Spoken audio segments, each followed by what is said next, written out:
محمد ایوب خان ولادت 14 مئی 1907 عیسوی بامقام ریحانہ گاؤں ہری پور ہزارہ، وفات 19 اپریل 1974 عیسوی، پاکستان کے سابق صدر، فیلڈ مارشل اور سیاسی رہنما تھے۔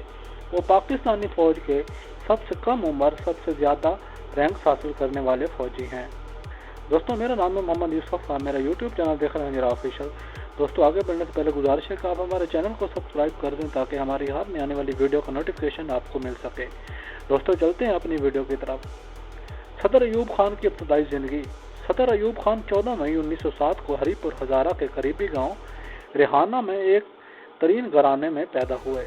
آپ کے آباء و اجداد کا تعلق ضلع پشین صوبہ بلوچستان سے تھا۔ آپ اپنے والد داد خان کی دوسری بیوی کے پہلے بیٹے تھے۔ ابتدائی تعلیم کے لیے آپ کا نام سرائے ساحلے ایک اسکول میں داخل کروایا گیا اور اس کے علاوہ ایک قریبی گاؤں قاہل پائم میں بھی حاصل کی جو ان کے گھر سے 5 میل کے فاصلے پر تھا۔ آپ خچر کے ذریعے اسکول جایا کرتے تھے۔ آپ نے 1922 میں علی گڑھ یونیورسٹی میں داخلہ لیا لیکن تعلیم مکمل نہ کی کیونکہ اس دوران میں آپ نے رائل اکیڈمی آف سینٹ ہسٹز کو قبول کر لیا تھا۔ ابتدائی فوجی دور۔ آپ نے اس تربیت گاہ میں بہت اچھا وقت گزارا اور آپ کو 14 پنجاب ریجمنٹ شیر دل میں تعینات کیا گیا جو اب 5 پنجاب ریجمنٹ ہے۔ جنگ عظیم دوم میں آپ نے بطور کپتان حصہ لیا اور پھر بعد میں برما کے محاذ پر بطور میجر تعینات رہے۔ قیام پاکستان کے بعد آپ نے پاکستان آرمی جوائن کر لی۔ اس وقت آپ آرمی میں 10ویں نمبر پر تھے۔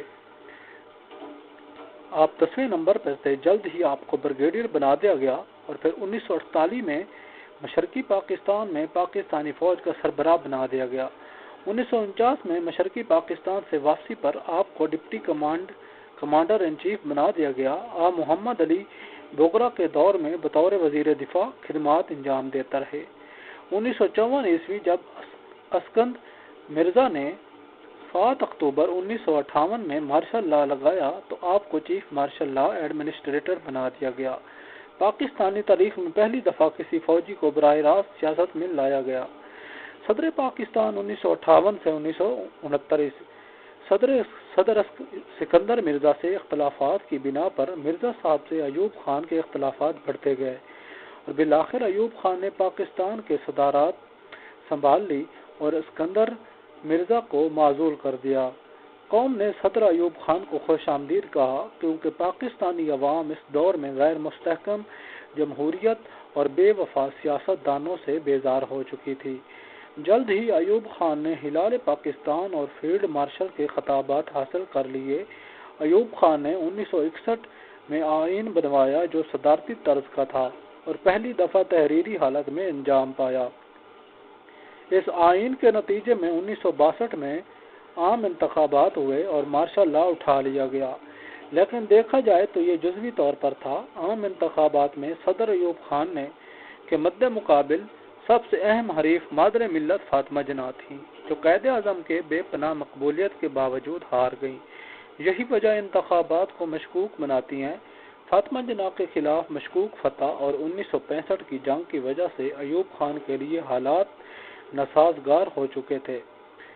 تاشکند معاہدے سے واپسی پر اس وقت کے وزیر خارجہ ذوالفقار علی بھٹو نے ایوب خان پر شدید تنقید کرتے ہوئے کہا کہ ایوب خان نے ملک کی عزت اور قربانی بیچ ڈالی۔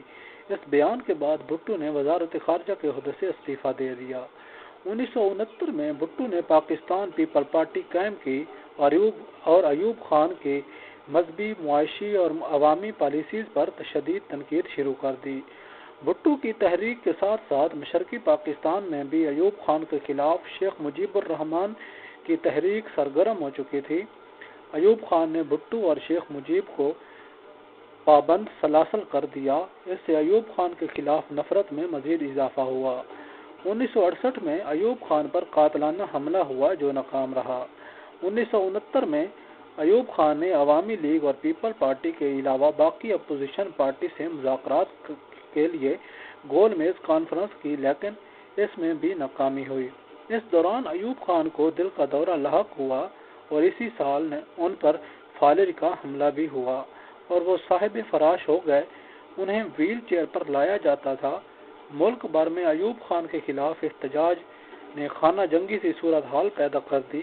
پولیس کے لیے بلوائیوں کو روکنا مشکل ہو گیا اور بالآخر ایوب خان نے 25 مارچ 1969 کو اپنے عہدے سے استعفیٰ دے دیا اور chief of army staff general Yahya کو ملک کا صدر بنا دیا گیا۔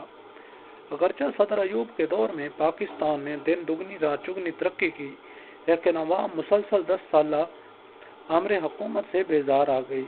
اس پر ذوالفقار علی بھٹو نے وقت سے فائدہ اٹھایا اور دیکھتے ہی دیکھتے پورا ملک ہنگاموں کی لپیٹ میں آ گیا۔